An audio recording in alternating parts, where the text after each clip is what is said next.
آپ دیکھیں محنت سے عاجز، ہر چیز سے محنت سے تمہیں نکال لینا ہے۔ میں نے تو لکھنے پڑھنے کی ایک مثال دی کہ تمہارے ہاتھوں سے قلم چلا جائے گا، تمہارے پاس سے کتابیں جو پرنٹ ہوتی تھی یہ بھی چلی جائیں گی، بس تم موبائل میں آڈیو کتابیں سنتے رہو۔ اور دور تو ایسا ہوگا کہ کچھ لکھنا بھی ہے، وہ بھی ابھی آ ہی چکا ہے، وائس کمانڈ جو ہوتا ہے اس کو بولو وہ لکھ کر کے دے دے گا۔ تم اس میں موبائل میں جو بولو گے وہ ٹائپ بھی ہو جائے گا۔ تو جب آپ کے بولنے سے سب لکھ بھی جاتا ہے تو قلم اٹھانے کی ضرورت کیا ہے؟ قلم چھوٹ گیا تمہارے ہاتھ سے، یہ سب چیزیں چھوٹ جائیں گی۔ آگے اب دور کے متعلق پیشین گوئیاں بعض سائنسدانوں نے یہ بھی کی ہیں کہ بچے پیدا کرنے کے لیے شادی ہونا بھی ضروری نہیں۔ یہ دنیا کا پلان ہے، یہ میں فطرت خداوندی کو نہیں بتا رہا، اللہ کے قانون کے خلاف ہے، لیکن دنیا یہ بھی چاہتی ہے کہ شادی کی بھی ضرورت نہیں، بچے ہم لیب میں پیدا کریں گے۔ لیبارٹری کے اندر ماں کی جیسے رحم دانی ہوتی ہے، بچہ دانی، آرٹیفیشیل اس کو تیار کر کے اس کے اندر کسی مرد کے نطفے کو رکھ کر اس کو وہیں پروان دیا جائے گا۔ نہ کسی یہ شادی کی ضرورت ہے، نہ کوئی عقد، نہ کوئی ایگریمنٹ، کچھ نہیں۔ جس کو بچہ چاہیے وہ لیب سے خرید لے، ہر طرح کی چیزوں سے تمہیں عاری کر دیا جائے۔ ابھی تو بہت سارے لوگ سوال بھی کرتے ہیں ہم سے ٹیسٹ ٹیوب بیبی کے متعلق، جس کو بچے نہیں ہو رہے ہیں، کیا وہ اس طرح سے ٹیسٹ ٹیوب بیبی سے جو آج ایک طریقہ کار ہے بچے پیدا کر سکتے ہیں یا نہیں؟ اس کے کئی طریقے ہیں سائنس میں کہ اسی مرد کا نطفہ اسی کی عورت میں رکھ کر کے اس کو پروان دیا جائے، اور بعض دوسرے طریقے کہ کسی دوسرے کا لا کر اس کی عورت میں رکھ دیا جائے۔ یہ تو سراسر حرام ہے، زنا ہے۔ لیکن ائمہ اکرام، فقہاء اکرام نے حلال رشتے کے اندر ہی مرد اور عورت جو شادی شدہ ہیں ان کو بھی اس طریقے سے بچہ حاصل کرنے کی اجازت نہیں تھی، وہ ناجائز ہے، ناجائز ہے۔ بچے دینا یہ اللہ کی شان ہے۔ حضرت ابو ہریرہ رضی اللہ تعالیٰ عنہ حضور صلی اللہ علیہ وسلم کی بارگاہ میں حاضر ہوئے، عرض کرتے ہیں عرب والے لوگ عزل کرتے ہیں یا رسول اللہ، یعنی بچے نہ ہونا نہیں چاہیے کسی کو، تو پریکاشن لیتے تھے وہ لوگ، اس کا طریقہ کار ان کا الگ تھا عربوں کا، وہ انزال نہیں کرتے، اس سے پہلے جدا ہوتے۔ حضرت ابو ہریرہ رضی اللہ تعالیٰ عنہ نے حضور کی بارگاہ میں پوچھا کہ ایسا کیا کرنا کیسا ہے؟ نبی پاک صلی اللہ تعالیٰ علیہ وسلم نے ارشاد فرمایا اگر رب تبارک و تعالیٰ چاہے تو بھی بچے عطا کرے گا، کوئی عزل کر لے الگ ہو جائے، اگر مولا کو دینا ہو تو اس حال میں بھی اللہ تعالیٰ بچے عطا کرے گا، جو مولا بغیر باپ کے عیسیٰ پیدا فرماتا ہو۔ تو بہرحال میں بات الگ نہ چلی جائے اسی لیے عرض کر رہا ہوں کہ اگلے دور میں سارے کام کاج تمہارے ہاتھوں سے نکل جائیں گے، عاری کر دیا جائے گا اور تمہیں سست اور کاہل بنا دیا جائے گا، اور جب بندے کے پاس کوئی کام ہی باقی نہ رہے تو اس کا دماغ شیطانی بن جائے گا، اور شیطان اس کو ہانکتا رہے گا صبح سے شام تک، شام سے صبح تک۔ اور میں آپ کو بتا دوں دنیا یہ چاہتی ہے کہ رات کو دن بنا دے، یعنی کوئی رات کا تصور ہی نہ رہے، نہ اندھیرا ہے نہ ہی کوئی اس طرح کی تاریکی، بلکہ پورا ٹوٹل 24 آورز ایسا ہی اجالا دکھنا چاہیے، تمہاری نیندیں ختم ہو، کسی کے لیے بھی اندھیرا ہو گیا چلو سوئیں۔ یہ اللہ کے جتنے نظام ہیں اس سے یہ دنیا چھیڑ چھاڑ کرنے کی کوشش کر رہی ہے۔ یہ جو خفیہ طاقتیں ہیں دنیا کو جو چلا رہی ہیں، وہ فری میسن ہوں اور سیکریٹ تنظیمیں جو آج دنیا میں کام کر رہی ہیں، وہ قانون خداوندی سے چھیڑ چھاڑ کرنا ان کی فطرت عادت ہے۔ ہر چیز جو اللہ تعالیٰ کی بنائی ہوئی، پہاڑوں کو اپنی جگہ سے ہٹا دینا۔ عرب میں آج پتہ ہے آپ کو، سعودی میں سب سے زیادہ پہاڑ کاٹے جا رہے ہیں، پہاڑ اتنے کاٹتے ہیں وہ لوگ، پورے کے پورے پہاڑوں کو انہوں نے زمین سے الگ کر دیا، اور وہاں پہاڑ کا وجود ہی نہیں۔ مکہ میں جا کر آپ دیکھ لیں، مدینے میں جا کر دیکھ لیں، 4 سال 5 سال کنٹینیو کئی مشینیں لگا کر کے پورے پہاڑ کو صاف کر دیا، پتھر کے پہاڑ۔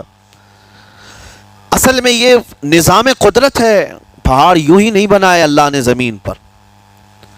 والجبال اوتادا، یہ میخ بنا کر کے اس میں گاڑ دیے گئے تاکہ زمین ہلنے نہ پائے، زمین پانی پر ہے، اور جب پہاڑوں سے چھیڑ چھاڑ کیا جائے گا زمینوں میں زلزلے آئیں گے، ادھر سے ادھر زمین ہل جائے گی۔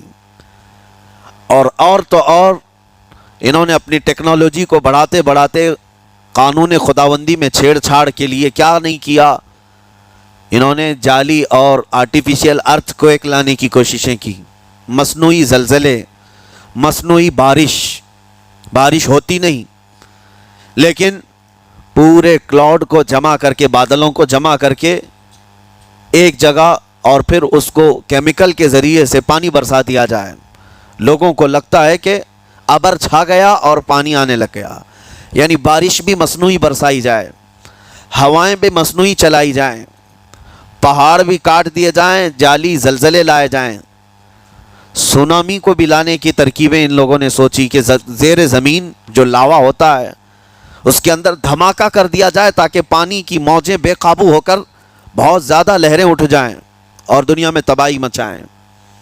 بیماریاں اللہ کی طرف سے آتی ہیں، لیکن بیماریاں یہ لیب میں بنانے کی کوشش کرتے ہیں کہ وائرس بنائے جائیں اور لوگوں کے درمیان چھوڑ دیے جائیں، جس کو آج دنیا کی بڑی طاقتیں بایو ویپن کا کہتی ہیں، یعنی ہتھیار صرف گولہ بارود بندوق اور میزائل ہی نہیں ہیں، ہتھیار یہ وائرس بھی ہیں، کیمیکل بھی ہے، دوائیوں کی شکل میں۔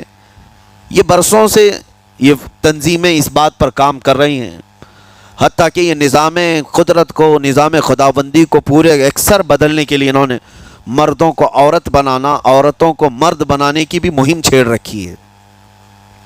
ٹرانسجنڈر، ان سب کو خاص قانونی حق دیا جائے گا، اور مرضی سے آدمی اپنے جینڈر کو، اپنی جنس کو چینج کروا لے۔ یہ قانون خداوندی میں چھیڑ چھاڑ ہے نہیں، اور انسان کو جس کام کے لیے پیدا کیا گیا تھا اس کام سے اس کو عاری کر دیا جائے، کاہل بنا دیا جائے۔ اسی لیے دیکھیں، وہ رحمان مولا چاہے تو تمہیں گھر میں بٹھا کر خوب رزق دے، وہ غفار ہے جو چونٹیوں کو اپنے سوراخ میں رزق دیتا ہے، مچھلیوں کو پانی کے اندر رزق دیتا ہے، وہ اشرف المخلوقات کو کیوں نہیں کھلائے گا؟ لیکن اس کا حکم یہ ہے، اذا قضیت الصلاۃ فانتشروا فی الارض، جب نماز پڑھ لو تو زمین میں پھیل جاؤ اور اللہ کا رزق ڈھونڈو۔ یہ نہیں کہ گھر میں بیٹھ کر کے تم پکارتے رہو رزق آ جا، رزق آ جا، رزق آ جا، یہ نہیں ہے۔ تمہیں کیوں؟ تم کاہل اور سست نہ بنو، تمہیں فرمائے گا ہاتھ پیر چلاؤ۔ نبی پاک صلی اللہ تعالیٰ علیہ وسلم نے ارشاد فرمایا، دنیا کا سب سے بہترین رزق وہ ہے جو اپنے ہاتھوں کی کمائی، محنت سے۔ اور حضور فرماتے ہیں اللہ کے نبی داؤد علیہ السلام لوہے کا کام کرتے اور خود اپنے ہاتھوں سے لوہے کو تپا کر کے نقش بناتے، اور لوہے کی زرہ جو جنگوں میں پہنی جاتی یہ بنا کر کے بیچتے تھے، اور اس کی آمدنی سے حضرت داؤد علیہ السلام اپنا گھر چلاتے تھے۔ حضرت ادریس علیہ السلام کپڑے سلتے تھے، درزی کا کام کرتے اور اپنا گھر چلاتے۔ حضرت ابراہیم علیہ السلام گھر بنانے کا کام کرتے رہے۔ اسی لیے نبی پاک صلی اللہ تعالیٰ علیہ وسلم نے فرمایا اللہ کے سارے نبی اپنے ہاتھوں کی کمائی کھایا کرتے تھے، کوئی گھر بیٹھ کر کے نہیں۔ جو لوگوں کو آج یہ شوق ہے کہ بس کسی کو جائیداد میں کچھ پراپرٹی ملی تو کرائے پر چڑھا دو اور کرایہ کھاتے رہو، کیوں محنت کرنا ہے؟ کوئی کام کیوں کرنا ہے؟ میں یہ نہیں کہتا کہ کرایہ مت کھاؤ کرایہ، لیکن اپنے جسم کو ایسا کاہل اور سست بناؤ گے تو یہ شیطان کی آماجگاہ بن جائے گا دماغ، اور اتنے گناہ کرنے لگ جاؤ گے کہ تمہارے کنٹرول میں نہیں رہے گا۔ تم اس کو جتنا خالی اور سست چھوڑو گے، یا آلریڈی جو سائنسدانوں نے چوہوں پر ایکسپیریمنٹ کر کے جو دیکھا، اکثر ایسا ہوتا ہے کہ چوہوں پر جو تجربہ کیا جاتا ہے انسان کے فطرت سے بہت زیادہ میل کھاتا ہے چوہوں کی طبیعت۔ اسی لیے آپریشن تھیٹر میں بھی سکھانے کے لیے چوہے اور مینڈک کا استعمال ہوتا ہے۔ دوائیاں بھی جو سب سے پہلے بنتی ہیں وہ چوہوں کو کھلا کر دیکھی جاتی ہیں۔ انسان کی طبیعت زیادہ اس سے میل کھاتی ہے، تو جو چوہوں کو ساری سہولیات دے دی گئی تھی تو وہ آپس میں شہوت میں مبتلا ہو گئے اور ایک دوسرے کا قتل کرنے لگے۔ یہی حال انسانوں کا بھی ہوگا، جب ان کو ساری سہولیات ایک جگہ مل جائیں گی تو یہ ایک دوسرے کا قتل شروع کر دیں گے، یہ کثرت سے گناہ کرنے لگیں گے اور ایک دوسرے کا قتل کریں گے. اسی لیے آپ کو میں جو بات کہہ رہا تھا وہ ادھوری رہ گئی. وہ رب تبارک و تعالیٰ چاہے تو گھر بیٹھا کر تمہیں کھلائے، لیکن آپ مجھے یہ بتاؤ، یہ جو مسجد میں بلاتا ہے تمہیں رب تعالیٰ 5 وقت، فجر میں، ظہر میں، عصر میں، مغرب میں، عشاء میں، اور ہر ایک میں تمہیں اپنی پیشانی زمین پر رکھنی ہے. ہاں، ایک مخصوص طریقہ ہے. کیوں؟ اللہ کریم کیا تمہارے ان اعمال کا محتاج ہے؟ محتاج ہے رب تعالیٰ کہ تم جتنے سجدے کرو گے اس کا پاور بڑھے گا، اس کی طاقت بڑھے گی، تمہاری عبادتوں سے اس کے خزانے بڑھیں گے؟ کچھ نہیں ہونا ہے. وہ بے نیاز ہے، اللہ الصمد، وہ بے نیاز ہے. لیکن تمہیں یہ جو پریکٹس کرائی جاتی ہے وہ اسی لیے کہ تم سست اور کاہل نہ بنو. کسی گاڑی کو زیادہ دن گیریج میں رکھ دیا جائے، چاہے وہ نئی کیوں نہ ہو، زنگ لگ جاتا ہے اور اس کے بعد پھر اس کے اندر خرابیاں شروع ہو جاتی ہیں. انسان اپنے آپ کو اسی طرح کاہل رکھ دے، سست رکھ دے، تو پھر اس کے اندر بھی عجب عجب قسم کی بیماریاں، وہ گناہوں کی بیماریاں بھی شروع ہوتی ہیں اور جسمانی بیماریاں بھی شروع ہوتی ہیں. اسی لیے تمہیں 5 وقت یہ پریکٹس بھی کرائی جاتی ہے کہ نمازیں پڑھتے رہو، اپنے آپ کو بزی رکھو. تم بار بار پیشانی زمین پر جھکاؤ اور اٹھاؤ، جھکاؤ اٹھاؤ. یہ پریکٹس اسی لیے کرائی جاتی ہے کہ تمہارا جسم سست اور کاہل نہ رہے. اللہ کریم بندوں کی تمام مصالح اور ان تمام حاجتوں کو بہتر جانتا ہے کہ بندہ کس میں بہتر ترقی کر سکتا ہے. اسی لیے میرے عزیزو، اپنے آپ کو خالی مت چھوڑو، اپنے آپ کو خالی مت چھوڑو. اور وقت ہمارے پاس اتنا کم ہے کہ حساب دینے کے وقت ہمیں سب کو پتہ چل جائے گا قیامت کے دن. یہ بھی روایت میں ملتا ہے کہ بندہ یہ یاد کرے گا کہ میرے پاس اتنا وقت تھا، کاش میں کچھ نہ کرتا تسبیح لے کر بیٹھا ہوتا، کاش میں کچھ نہ کرتا دعائیں ہی کر رہا ہوتا، تو اللہ تبارک و تعالیٰ اس کا بدلہ مجھے قیامت میں عطا کرتا. لیکن جنہوں نے اپنے اوقات کو یہاں پر خالی گنوا دیے، فضول میں برباد کیے، وہ بہت پچھتاوے میں ہوں گے، بہت پچھتاوے میں ہوں گے. جتنا وقت اپنے پاس باقی ہے اس کو مصروف کر دو، اس کو مصروف کر دو. اللہ کریم ہم سب کو گزرے ہوئے تمام برائیوں کے کفارہ ادا کرنے کی توفیق عطا فرمائے. رب تبارک و تعالی ہمیں سستی اور کاہلی سے محفوظ فرمائے. میں آپ کو اس لیے بھی ایکٹیو کر رہا ہوں کہ اپنے آپ کو اتنا پابند کر لو کہ رمضان آنے والا ہے اور اس میں عبادتیں زیادہ ہوں گی. کیوں؟ 20 رکعت کھڑے ہونے میں تمہارے جسم میں سستی اور کاہلی نہیں آنی چاہیے.